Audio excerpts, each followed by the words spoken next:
할렐루야, 성도 여러분 반갑습니다. 6월 첫 주 예배로 하나님 앞에 모였습니다. 6월은 국가를 위해서 상처를 입거나 부상을 입거나 또 이렇게 죽음을 맞으신 분들을 이제 기념하고 그들을 이제 존중하고 또 그들의 뜻을 또 새기는 호국 보훈의 달이기도 합니다. 오늘 예배에 오신 우리 즐거운 교회, 정다운 교회, 또 우리의 교회 성도 여러분 모두 주님의 이름으로 환영하고 또 축복합니다. 먼저 예배 안내부터 드리겠습니다. 오늘 설교의 제목은 아버지와 아내의 죽음, 아들의 불륜이라는 것이 이제 야곱의 가정에 닥쳤는데, 이것은 아주 중대한 사건입니다. 그러나 야곱은 그가 하나님 앞에 가고자 했던 그 길을 가정 밖에서 가정 내에서 크고 작은 일들이 많이 있었지만은 그래도 하나님께서 또 가고자 했던 그 길을 묵묵히 나아가는 이 야곱의 또 신앙을 배우는 그런 설교를 하도록 하겠습니다. 예배의 순서는 묵도, 찬송, 또 교독, 사도신경, 성경 봉독, 설교, 또 찬송, 축도 하는 순서로 진행을 하겠습니다. 그러면 다 같이 묵상기도 하심으로 6월 5일 주일 예배 하나님 앞에 드리겠습니다. 하나님 아버지, 오늘 또 예배로 주님 앞에 나오게 하신 것을 감사하고 주님의 이름을 높여 드립니다. 하나님께서 우리의 심령에 은혜를 주시기 위해서 우리에게 이렇게 소중한 예배를 허락해 주신 것을 감사합니다. 우리 모든 성도들이 마음을 다하고 뜻을 다하고 또 힘을 다해서 전심으로 주님 앞에 찬송과 기도와 경배 예배를 드릴 때에 하나님께서 기쁘게 받아주시고 또 한없는 사랑과 은혜와 축복으로 우리 성도들에게 함께해 주시어서 어렵고 힘든 이 세상에 다시금 또 하나님의 백성으로 하나님의 자녀로서 힘있게 세상의 빛으로 살아갈 수 있도록 이 예배 가운데 주님의 축복이 함께하여 주시옵소서. 예수님의 이름으로 기도하옵나이다. 아멘. 찬송가 369장입니다.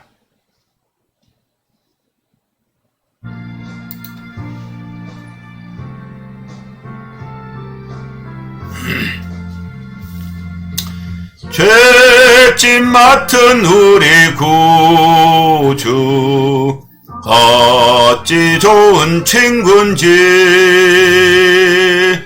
걱정 근심 무거운지 우리 주께 맡기세. 주께 고함 없는 고로 복을 받지 못하네. 사람들이 어찌하여 하를 줄을 모를까. 시험 걱정 모든 괴로움 없는 사람 누군가. 고일 없이 낙심 말고 기도드려 아뢰세. 이런 진실하신 친구 찾아볼 수 있을까. 우리 약함하시오니 어찌 아니하릴까. 근심 걱정 무거운지 아니 진짜 누군가. 피난처는 우리 예수 주께 기도.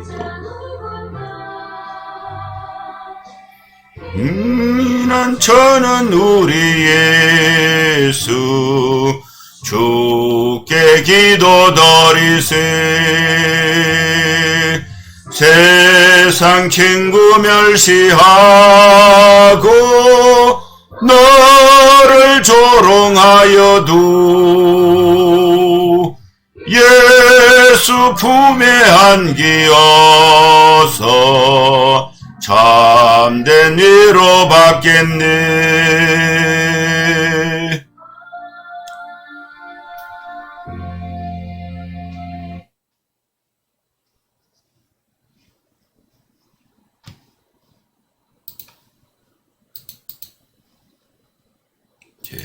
교독문 22번 시편 37편 말씀을 교독하겠습니다. 악을 행하는 자들 때문에 불평하지 말며 불의를 행하는 자들을 시기하지 말지어다. 그들은 풀과 같이 속히 배임을 당할 것이며 푸른 채소같이 쇠잔할 것이미로다. 여호와를 의뢰하고 선을 행하라. 땅에 머무는 동안 그의 성실을 먹을거리로 삼을지어다. 또 여호와를 기뻐하라. 그가 내 마음의 소원을 내게 이루어 주시리로다. 내 길을 여호와께 맡기라. 그를 의지하면 그가 이루시고 내 의를 빛까지 나타내시며 내 공의를 정오의 빛까지 하시리로다. 여호와 앞에 잠잠하고 참고 기다리라. 자기 길이 형통하며 악한 길을 이루는 자 때문에 불평하지 말지어다. 분을 그치고 노를 부리며 불평하지 말라. 오히려 악을 만들 뿐이라. 아멘. 사도신경 신앙 고백 드리겠습니다. 전능하사 천지를 만드신 하나님 아버지를 내가 믿사오며 그 외아들 우리 주 예수 그리스도를 믿사오니 이는 성령으로 잉태하사 동정녀 마리아에게 나시고 본디오 빌라도에게 고난을 받으사 십자가에 못 박혀 죽으시고 장사한 지 사흘 만에 죽은 자 가운데서 다시 살아나시며 하늘에 오르사 전능하신 하나님 우편에 앉아 계시다가 저리로서 산자와 죽은 자를 심판하러 오시리라.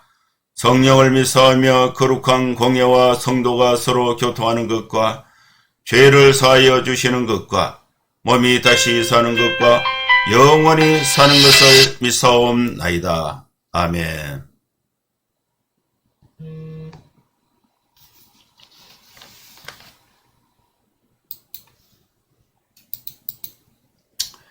이제 창세기 말씀, 창세기 35장 16절에서 29절 말씀, 아주 소중한 말씀을 오늘 우리들에게 하나님께서 영혼의 양식으로 주셨습니다.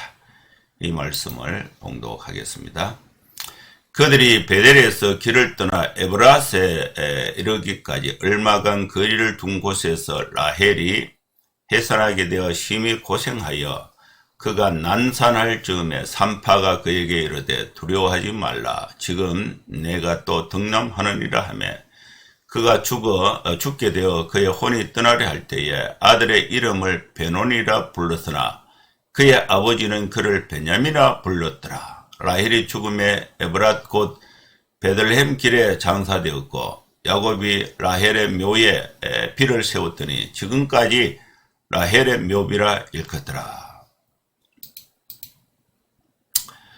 이스라엘이 다시 길을 떠나 에델 망대를 지나 장막을 쳤더라. 이스라엘이 그 땅에 거주할 때에 로벤이 가서 그 아버지의 첩 빌라와 동침하며 이스라엘의 일을 들었더라. 야곱의 아들은 12이라. 레아의 아들들은 야곱의 장자 로벤과 그 다음 시므온과 레위와 유다와 이사갈과 스볼론이요. 라헬의 아들들은 요셉과 베냐민이며 라헬의 여종 빌라의 아들들은 단과 납달리요. 레아의 여종 실바의 아들들은 각과 아셀이니 이들은 야곱의 아들들이요 밧단 아람에서 그에게 낳은 자더라.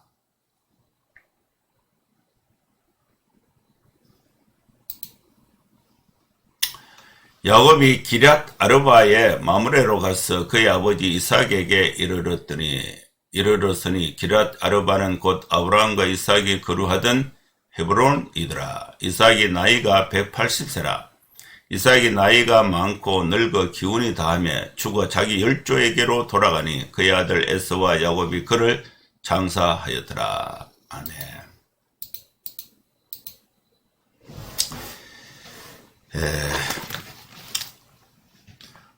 하나님께서 오늘 우리에게 주신 이 말씀을 우리 갖다 마음을 정돈해서 나에게 주시는 영혼의 양식으로 우리가 바꾸자 합니다.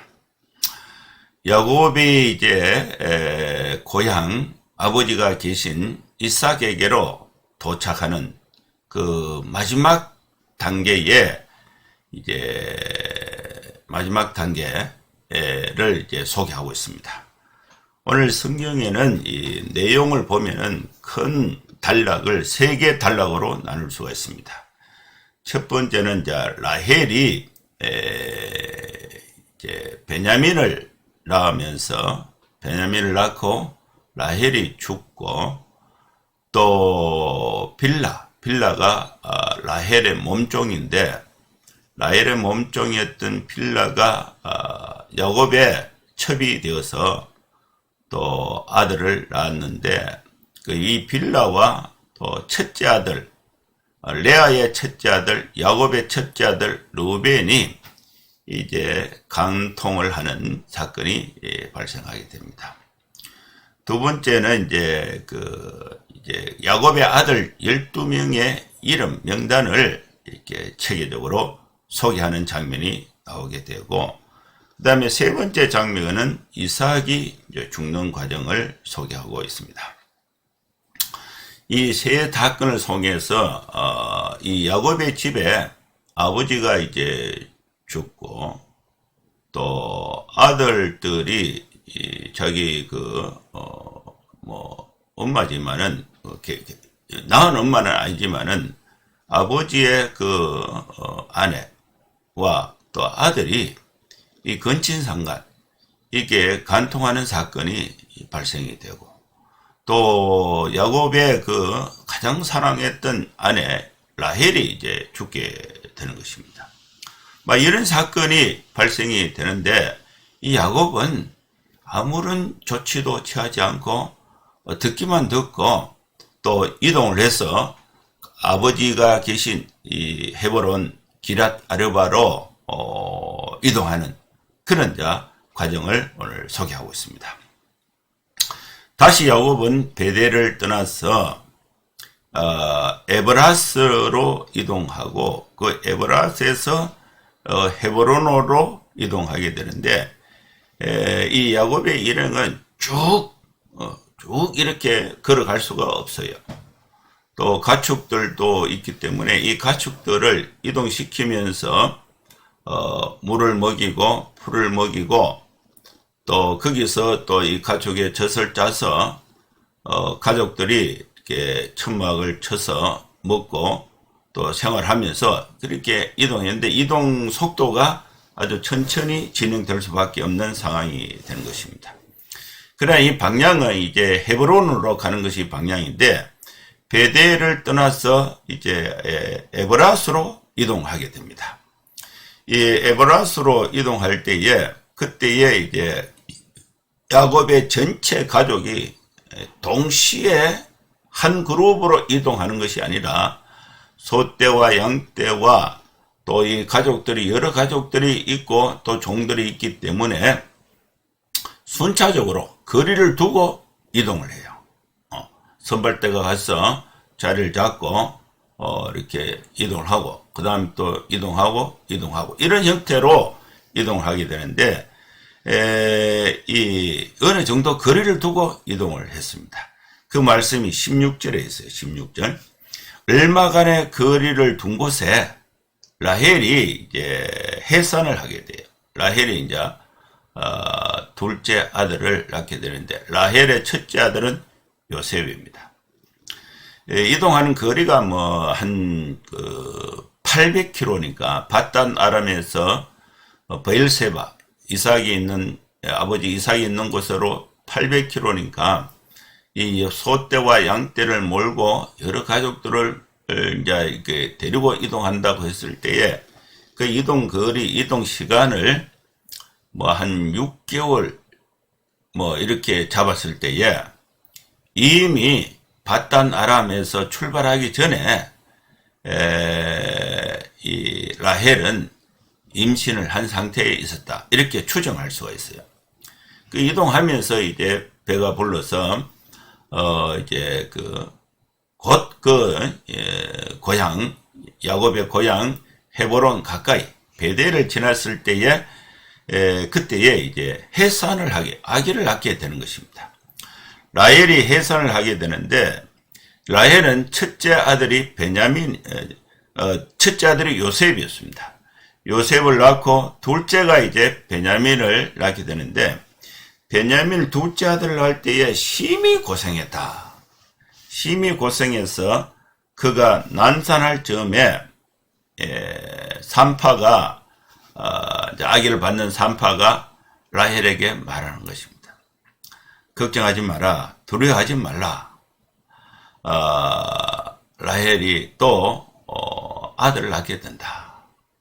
이 아들을 낳는다는 그 기쁨이 엄마가 죽는 것은 뭐 관심도 없는 그런 표현으로 이해할 수가 있는 말씀입니다. 근데 이제 아들을 낳으니까 두려워하지 말라. 이 아들이 낳는 그 기쁨이 너무 큰데 그 난산으로 해서 어머니 라헬이 이제 죽을 지경이 된 것입니다. 라헬이 이제 죽게 됐는데 아들은 낳기는 낳았어요. 그래서 너무 이제 진통을 많이 하고 해서 이제 진통을 하니까 출혈도 많이 하고 해서 당시에 그 의료 방법으로는 뭐 자연적으로 이렇게 회복되는 것을 기다릴 수밖에 없는데 이 라헬이 회복을 하지 못하고 죽게 됐습니다. 라헬이 이제 죽게 됐을 때에 그의 영혼이 떠나려고 할 때에 마지막으로 이 라헬이 큰 소리로 그죠? 힘을 다해서 실제 뭐 힘이 없어서 소리는 크게 안 나왔지만은 자신이 표현할 수 있는 최선의 힘을 다해서 그 아들의 이름을 지어줬는데 이 라헬이 아들의 이름을 베노니라고 지었습니다. 이 베노니라는 말은 슬픔의 아들이라는 뜻입니다. 그런데 이제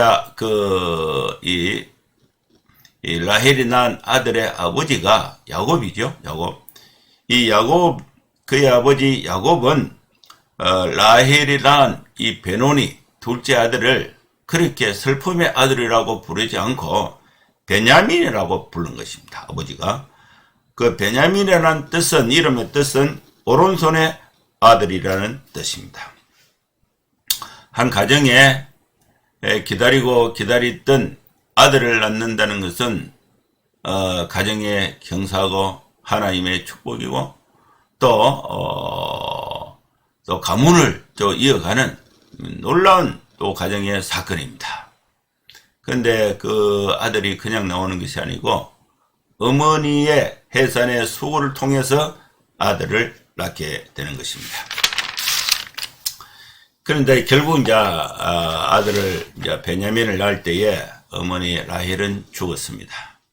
그러나 아들은 살았습니다. 라헬은 야곱의 사랑을 많이 받았던 여인이었습니다. 그러나 그녀의 삶은 아들이 없음으로 인해서 고생을 많이 하고 또 기다리면서 또 이 남편의 사랑을 쟁취를 해서 아들을 낳았는데 본인은 이제 죽게 되고 또 본인이 죽음을 다해서 낳은 그 아들이 새로운 생명으로 태어나서 또 어머니의 뒤를 잇게 되는 그런 과정을 느낄 수가 있습니다. 여기서 역사적인 또 의미도 있지만은 그 과정이 라헬의 입장에서 보면은 어려움이 있고 슬픔이 있고 또 고생이 뒤따르고 있다는 사실을 알 수가 있습니다. 그래서 이 야곱은 자기가 가장 자기 부인이 4명인데 그 첫째로 사랑했던 부인이 이 라헬입니다. 그 라헬이 아들을 낳고 죽으니까 아들을 낳은 기쁨도 있지만은 부인을 잃게 되는 슬픔이 야곱에게 있는 것입니다. 그래서 이 야곱은 라헬을 장사를 합니다.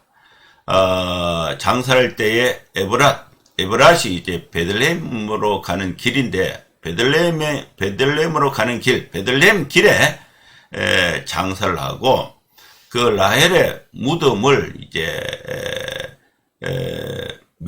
무덤 앞에 이제 묘비를 만들었는데, 그 묘비, 라헬의 묘비가 지금까지도 있다는 것입니다.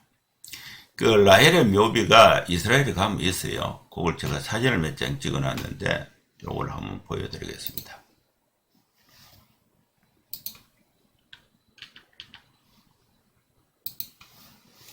여기 이제 베들레헴, 여기 분리 장벽이에요. 베들레헴은 지금 그 팔레스타인 아랍 지역이고, 요 장벽이 분리 장벽인데, 요 밖에는 이스라엘이고, 요 안에는 베들레헴은 이렇게 장벽을 쳐서 서로 소통하지 못하도록 출입구에서 전부 금문금색을 다 합니다. 분리 장벽을 들어가면 바로 입구에 이것이 라헬의 무덤이에요. 라헬의 무덤인데, 요걸 보면요. 라헬의 톰, 라헬의 무덤이라고 이렇게 붙여놓고, 그 안에 들어가 보면은 이 까만 천으로 된 것, 이 건물을 이제 들어오면요. 이 까만 천으로 덮인 요것이 라헬의 무덤이에요. 라헬의 무덤이고, 요걸 조금 확대해서 보면은, 자, 요런 형태로 되어 있고, 라헬의 무덤에 이제 순례객들이 이제 와서, 기도하고 또 복을 빌고 하는 그런 장소가 라헬의 무덤. 현재까지 이렇게 남아 있습니다. 이거 역사적으로 고정했을 때에 이 지점이 정확한 라헬의 무덤의 지점이냐 이렇게 했을 때에 약간의 뭐 이견은 있습니다만은 성경의 내용을 고정해서 여기에 라헬의 무덤을 만들어 두고 있다는 것을 지금까지 전해주고 있습니다. 자, 라헬의 무덤에 이제 장사를 이제 지내고 묘비를 세워놓고, 또 이 야곱은 뭐 슬픔에 뭐 이렇게 빠져있을 겨를도 없이 다시 길을 떠나게 됩니다. 하나님께서 고향으로 돌아가라는 이 자기가 또 하나님이 축복한 그 장소에 아버지가 계신 아브라함과 이삭과 야곱으로 연결되는 이 브엘세바로 돌아가는데, 그 목적이 워낙 하나님께서 약속하신 축복의 땅으로 가는 그 목적이 워낙 강하기 때문에 길에서 아들을 낳고 또 라헬이 죽게 되는 그 슬픔에 빠질 수가 없는 그런 상황이 이 야곱에게 전개되고 있는 것입니다. 그래서 이 야곱이 일행이 이제 에델망대를 지나서 거기서 또 쉬어갈 수밖에 없는 상황에 대해서 장막을 쳤습니다. 야곱은 에델망대를 지나서 장막을 치게 되는데, 야곱이 여기에 거주할 때에 아주 참 불행한 한 사건이 또 발생하게 되는데, 이 르우벤이라는 아들이 큰 아들이에요. 레아가 낳은 첫째 아들입니다. 레아가 6명의 아들을 낳게 되는데, 그 첫 번째 아들이 르우벤이고, 그 다음에 이제 둘째 이제 결혼은 첫째로 결혼한 사람이 레아고, 둘째로 결혼한 사람이 라헬이에요. 라헬하고 레아는 라헬이 동생이고 레아가 언니예요. 근데 둘이가 이제 같이 결혼을 했는데, 레아는 결혼하자마자 곧바로 아들 르우벤을 낳고, 또 라헬은 오랫동안 아기를 낳지 못했어요. 그래서 이 세 번째 부인이 누가 되느냐면은 빌라가 돼요. 빌라는 그 라헬의 몸종입니다. 그 빌라가 이제 아들을 낳게 되고, 그러니까 레아가 자기의 몸종 실바를 야곱에게 보내서 또 아들을 낳게 되고, 그래가 여인이 4명이 돼요. 레아, 그 다음에 라헬, 빌하, 실바, 이 4명의 여자가 야곱의 부인이 되어서 한 남편 야곱을 두고 경쟁을 해서 아들을 낳게 되는 이제 그런 과정이 있게 되는데, 이 르우벤이 에델 망대를 지나서 장막을 쳤을 때에, 이때에 이미 이제 라헬은 죽었어요. 이 라헬은 죽고, 라헬의 몸종으로서 라헬의 지위 속에 있었던 사람이 누구냐? 라헬의 감시와 라헬의 보호와 라헬에 소속되어 있었던 이 몸종이 빌라인데, 이 빌라는 야곱의 부인이에요. 로벤으로 보면은 레아, 자기 엄마와 동급, 엄마 계열이에요. 엄마 계열. 그런데 에델 망대를 지나서 장막을 쳤을 때에, 여기서 가장 그 큰아들 로벤이 이제 빌라는 종으로 있다가 자기의 그 주인 라헬이 죽고 나니까 이 정신 상태나 몸가짐이 조금 해이해진 것 같다. 해이해지지 않겠나. 그런 그 틈에 이제 자기 아들뻘인 이 르우벤과 간통을 하게 되는 사건이 발생하게 됩니다. 이것은 집안에서 아주 참 엄청난 사건입니다. 문제 소지가 아주 큽니다. 여기서 이제 아버지 야곱이 이 사실을 알게 되는데, 알게 되면은 아들을 징계하고, 그 다음에 또 빌라를 징계를 해야 되는데, 징계하는 과정이 설명되어 있지 않아요. 그래서 이 이스라엘이 이를 들었더라. 근데 아버지 입장에서는 이제 기가 막힌 사건이죠.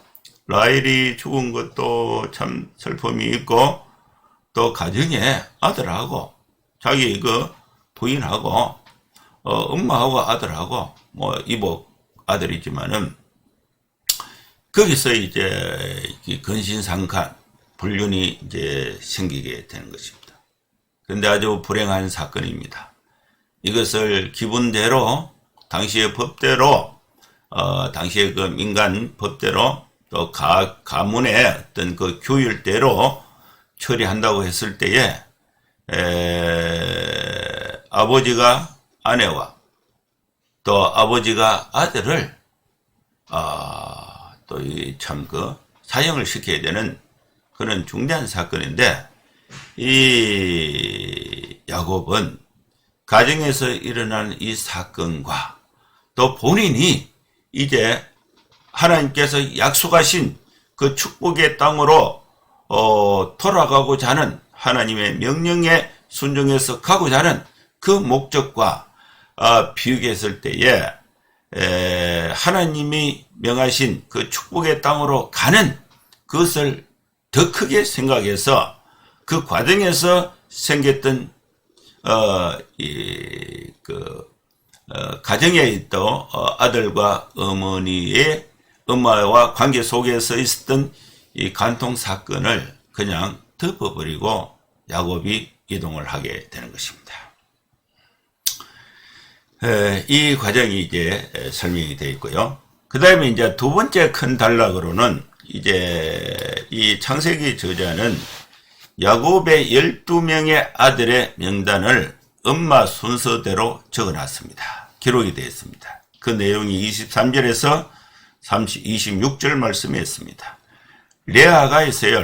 레아가 야곱의 첫 번째 부인인데, 첫 번째 부인이지만은 야곱이 사랑했던 라헬, 둘째 부인이죠. 둘째 부인이 이제 라헬인데, 원래 이제 라헬이 첫째 부인이 됐어요. 근데 그걸 이제 장인어른이면서 외삼촌이었던 라반이 그걸 바꿔버려가지고 야곱이 속은 거예요. 야곱은 이제 라헬을 사랑해서 외삼촌에게 내가 라헬과 결혼을 하고 싶다. 그래서 라헬을 위해서 7년 동안 외삼촌의 양떼를 치면서 봉사를 하겠다. 그리고 7년 동안 봉사를 해서 결혼식 날 이제 결혼을 했어요. 결혼식을 하고 저녁에 이제 밤에 잠을 자고 이튿날 일어나 보니까 그 자기 침실에 라헬이 들어와 있는 게 아니고 레아가 들어와서 레아하고 첫날 밤을 지내서 그랬던 거예요. 그러니까 이 야곱이 이 외삼촌 라반에게 항의를 하니까 우리 동네의 풍습은 이 동생을 먼저 결혼시키는 거 아니다. 레아부터 먼저 결혼하고 네가 또 라헬하고 결혼하고 싶으면 7년을 더 봉사해라. 이렇게 이제 된 거예요. 그래서 이 야곱의 집념은 아이고 7년 고생하니 레아하고 살겠습니다. 이렇게 말한 게 아니에요. 라헬을 사랑하니까 알았다. 7년 동안 또 봉사를 하겠습니다. 그래서 라헬과 또 결혼을 하게 된 것입니다. 근데 첫째 이제 부인이 이제 레아인데 레아가 아들을 6명을 낳게 돼요. 6명을 낳게 될 그 이름이 르우벤, 시몬, 레위, 유다, 이사갈, 스불론인데 그 중에 이제 르우벤에 대한 설명이 부과되어 있습니다. 다른 사람은 이름만 되어 있는데 야곱의 장자, 르우벤은 야곱의 장자입니다. 야곱의 장자 르우벤이고 그 다음에 둘째 부인이 이제 라헬인데 라헬에 대한 설명이 부과되어 있습니다. 그 라헬은 이제 어떤 상태냐? 가장 사랑했던 여인이에요. 라헬. 그리고 라헬은 아들을 2명을 낳게 되는데 야곱의 12명의 아들 중에 11번째가 요셉이고 12번째가 베냐민이에요. 12명의 아들 중에 맨 밑에 2명을 요셉과 베냐민을 라헬이 낳게 되고 베냐민을 낳을 때는 라헬이 이제 산통으로 죽게 됩니다. 라헬의 몸종이 빌라인데 빌라는 2명의 아들을 낳아요. 단과 납달리입니다. 그 다음에 이제 레아의 몸종이 실바인데 실바도 아들을 2명을 낳아요. 갓과 아셀입니다. 그러면 이제 라헬 계통의 아들은 4명, 빌라까지 합쳐서 4명이고 레아 계통의 아들은 8명이 되는 것입니다. 그 중에 이제 여기 이제 23절에서 26절 말씀에는 명단이 없습니다만은 창세기에 딸 이름이 하나 등장하는데 그 딸은 레아가 나왔어요. 그것이 바로 디나입니다. 디나. 야곱의 아들들이요 밧단 아람에서 야곱에게서 낳은 아들들이라. 이 설명이 이제 표현이 됐습니다. 이 12명의 아들은 장차 가나안 땅에 정착하면서 하나님의 나라를 만들어가는 기초가 됩니다. 이들이 이제 생육하고 번성해서 족장을 이루게 되고 또 이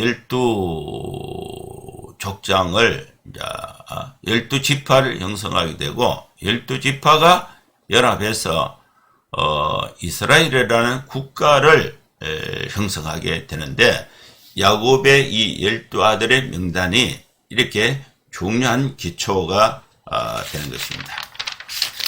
그 다음에 이제 세 번째는 이제 27절에서 29절까지인데, 이삭은, 야곱의 아버지입니다. 이삭이 죽는 과정을 설명하고, 이삭이 죽었을 때에 야곱의 형 에서가 이삭을 이제 장례하는 과정을 설명하고 있습니다. 야곱은 20년 전에 브엘세바에서 떠나, 아버지 집에서 떠나, 밧단 아람으로 도망을 갔다가, 20년 후에 돌아오게 됩니다. 이삭이 결혼을 언제 하게 되느냐? 이삭은 야곱의 아버지죠. 이삭은 40세에 결혼을 합니다.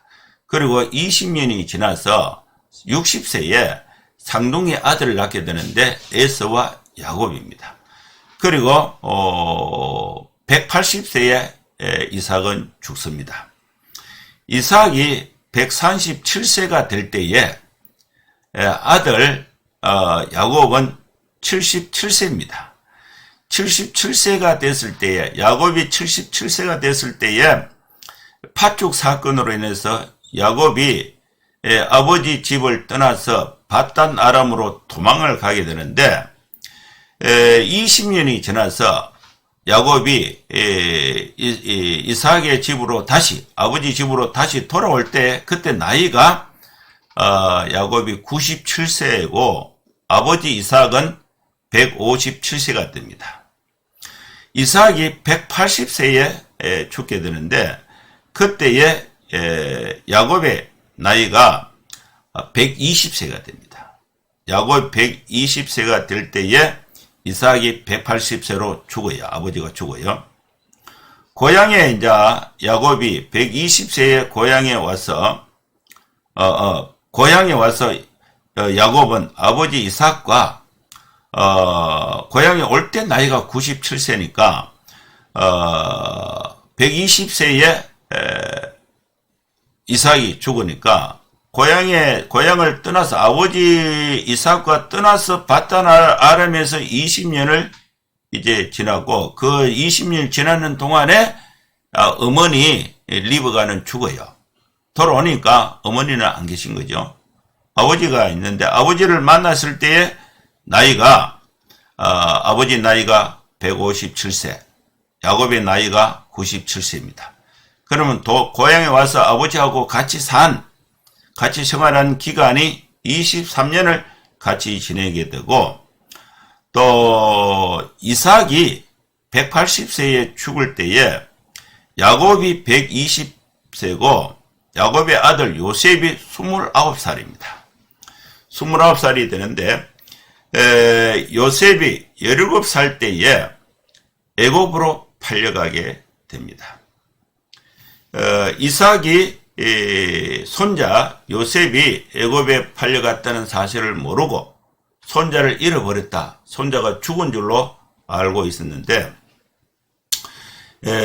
요셉이 30세가 됐을 때에 이삭이 죽고 1년 후에 요셉이 30세가 되죠. 이때에 요셉이 이집트의 국무총리가 되는 것입니다. 이삭은 손자 요셉이 팔릴 때에 나이가 168세가 됩니다. 손자 소식을 모르는 채 이삭은 12년 동안 더 살다가 죽게 되고 이삭이 죽은 지 1년 후에 요셉은 이집트에서 국무총리가 되는 것입니다. 이 과정이 이제 귀환을 해서 연대를 비교해 보면은 이렇게 알 수가 있습니다. 야곱은 헤브론으로 가서 아버지 이삭을 만나게 됩니다. 아버지 이삭을 만났을 때에 아버지는 157세 이삭, 또 야곱은 97세, 또 야곱의 아들, 또 이삭의 손자 요셉은 6살이 되는 것입니다. 이삭이 죽을 때에 요셉은 나이가 29살 되는 거죠. 이런 과정을 유추해 볼 수가 있습니다. 이삭이 어떻게 죽었느냐 29절에 설명하고 있는데 나이가 많아서 여러분 모든 사람은 죽게 되고 나이가 많으면 또 하나님께로 갈 그 시기가 가까이 왔다는 것을 알 수가 있습니다. 늙어서 기운이 닿았다. 나이가 많으면은 늙게 되는데 늙게 되면 힘이 떨어진다. 기운을 다하여 또 죽게 되고 자기 열조에게로 돌아가게 됩니다. 그러면 그 남은 자녀들이 아버지의 시신을 장례를 하게 됩니다. 그의 아들 에서와 야곱이 그를 장사하였더라. 이삭은 180세에 죽고 1년 후에 요셉이 국무총리가 되고 또 이 소식을 듣지 못한 채 이삭은 죽게 되는 것입니다. 이 사건이 오늘 우리가 읽었던 말씀에 기록이 되어 있습니다. 이 말씀을 정리해서 우리가 은혜를 나누고자 합니다. 야곱은 가정사에 문제가 있었지만은 계속 고향으로 돌아가는 길을 멈추지 않았습니다.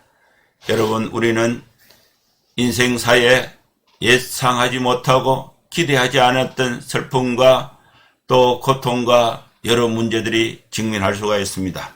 그러나 우리가 하나님께로 가고자 하는, 본향으로 가고자 하는, 하나님께로 가고 하나님의 축복의 땅으로 가고자 하는 그 길을 멈출 수 없다는 메시지를 받을 수가 있습니다. 문제에 봉착해서 고향으로 돌아가는 그 본질을 멈출 수가 없습니다.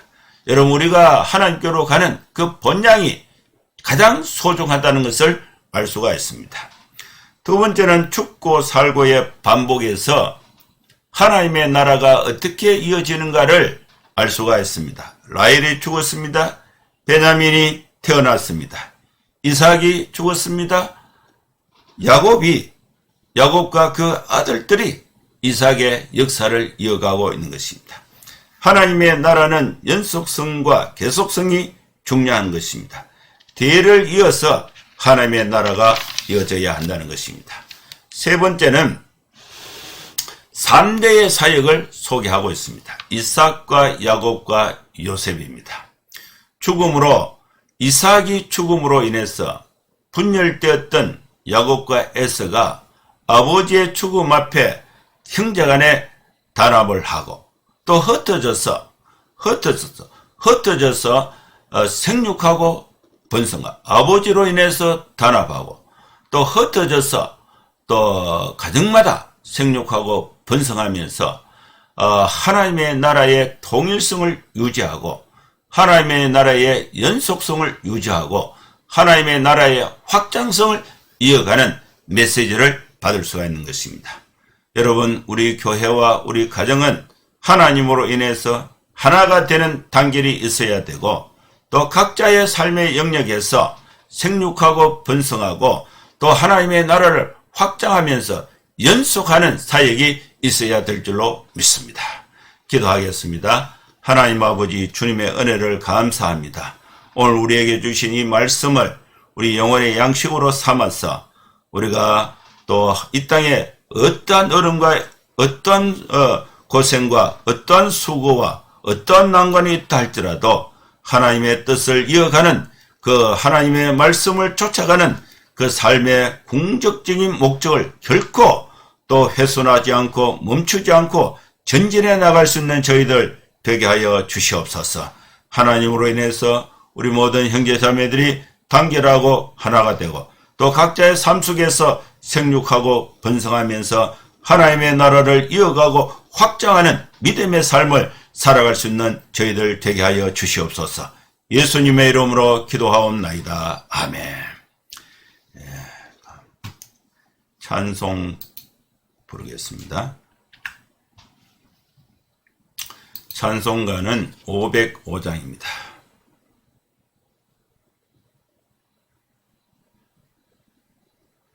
(505장)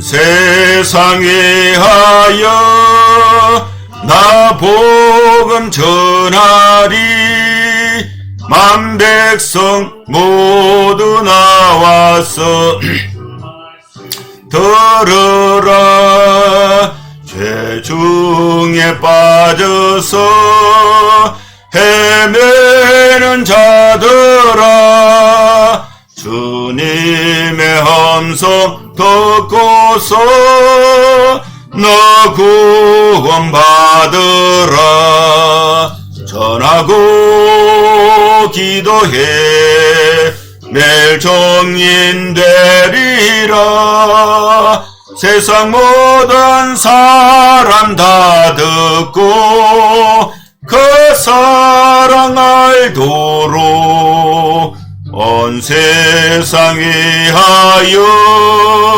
이 복음 전하리 저죄인 회개하고서 주 예수 믿으라 상구하려 주 돌아가신 것 나 증거하지 않으면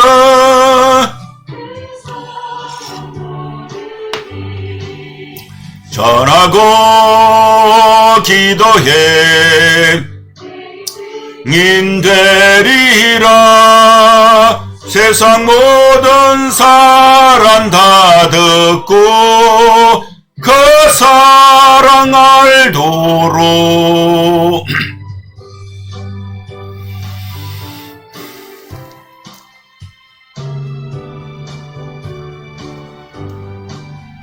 온 세상에 하여 주 은혜 임하니 주 예수 이름 힘입어 이 복음 전하자. 먼 곳에 나가서 전하지 못해도 나 어느 곳에 있던지 늘 기도 힘쓰리. 전하고 기도해 낼 정인 되리라. 세상 모든 사람 다 듣고 그 사랑 알도록.